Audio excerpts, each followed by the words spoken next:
சுவாமி விவேகானந்தரின் வீர மொழிகள். ஒவ்வொரு இந்து குழந்தையும் எந்த நோக்கத்துடன் பிறக்கிறது? தர்மமாகிய புதையலை காப்பதற்கே. இது பிராமணனின் லட்சியம் மட்டுமல்ல, இந்த ஆசீர்வதிக்கப்பட்ட பூமியில் பிறக்கின்ற ஆண் பெண் பேதமின்றி ஒவ்வொரு குழந்தையின் லட்சியமும் தர்மமாகிய புதையலை காப்பதே. வாழ்க்கையின் மற்ற பிரச்சனைகள் எல்லாம் அந்த நோக்கத்திற்கு அடுத்தபடியிலேயே வைக்கப்பட வேண்டும். சகோதரா, நீ அழுவது ஏன்? மரணமோ நோயோ உனக்கு இல்லை. நீ அழுவது ஏன் சகோதரா? துன்பமோ துரதிர்ஷ்டமோ உனக்கு கிடையாது. சகோதரா, நீ ஏன் அழ வேண்டும்? மாற்றமோ மரணமோ உனக்கு விதிக்கப்படவில்லை. நீ ஆனந்தமயமானவன். நீ உனது ஆன்மாவில் நிலைத்திரு. மக்கள் என்ன வேண்டுமானாலும் சொல்லட்டுமே, நீ உனது சொந்த உறுதியான முடிவில் பிடிப்புடன் இரு.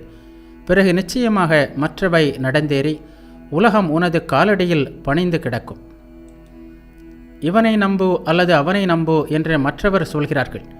ஆனால் நான் சொல்கிறேன், முதலில் உன்னிடத்திலேயே நீ நம்பிக்கை வை. அதுதான் வழி. உன்னிடத்தில் நீ நம்பிக்கை வை. எல்லா ஆற்றல்களும் உனக்குள்ளேயே இருக்கின்றன.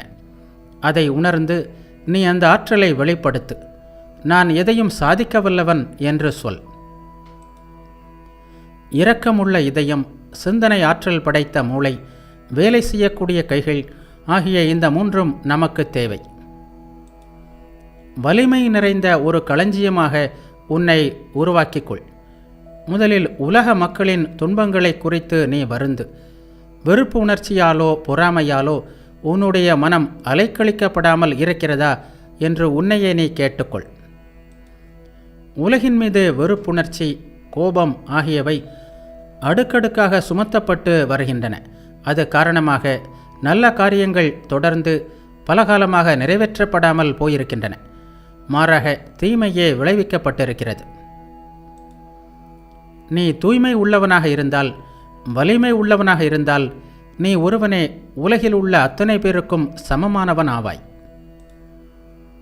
கடவுளிடம் நம்பிக்கை வையுங்கள். திட்டம் எதுவும் தேவையில்லை. அதனால் ஆகப்போவதும் ஒன்றுமில்லை. துன்பத்தால் வாடுகின்றவர்களுக்காக இரக்கம் கொள்ளுங்கள். பிறகு உதவிக்காக கடவுளை நோக்குங்கள். உங்களுக்கு தேவைப்படும் உதவி நிச்சயமாக வந்தே தீரும்.